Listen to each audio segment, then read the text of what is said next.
Intéressons-nous maintenant un peu au fond et non à la forme comme nous l'avons fait jusqu'ici.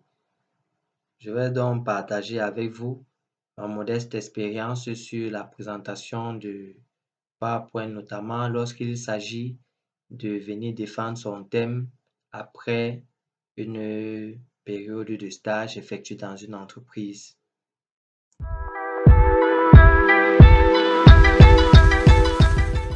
On va donc commencer en présentant donc l'entreprise où nous avons effectué le stage en question, puis le contexte et la problématique de notre travail.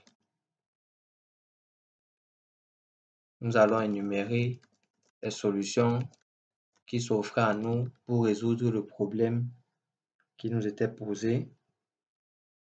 Parmi ces solutions, nous allons opter pour une et à ce niveau, à choix de la solution, nous allons justifier donc notre choix.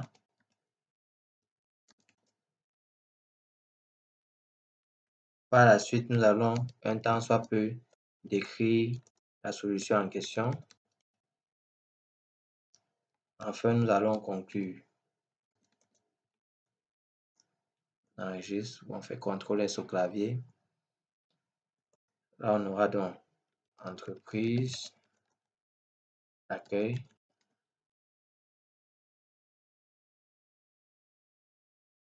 puis contexte et problématique. À ce niveau, on va donc décrire la situation actuelle en faisant ressortir les éventuelles limites et manquements. À travers cela, nous allons donc dans la problématique ressortir la question centrale de notre travail. Et si on veut bien ou si on le peut, évoquer les différentes questions secondaires.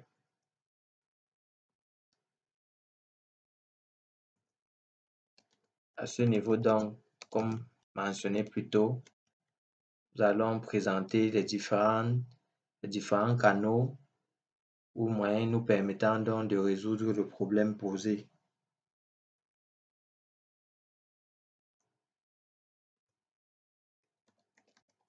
Ici, nous allons justifier le choix de notre solution parmi les solutions présentées plus tôt. Allons donc à ce niveau un temps soit peu décrire notre solution. Enfin, nous allons conclure à ce niveau. Et pour ceux qui ont une présentation particulière à faire, c'est-à-dire peut-être un logiciel ou une maquette, une réalisation de notre travail qui est assez palpable et que l'on aimerait présenter donc au jury ce jour-là. Généralement, c'est après donc avoir décrit notre solution sur le PowerPoint. Vous pouvez donc à ce niveau donc faire également la présentation de votre maquette, de votre logiciel ou du moins de votre réalisation directement après cette étape qui consiste à décrire votre solution. Et seulement après cela, vous pourrez donc conclure. Et la conclusion donc en question, il s'agira donc de faire une synthèse sur votre travail et éventuellement évoquer les éventuels les éventuelles perspectives de votre travail.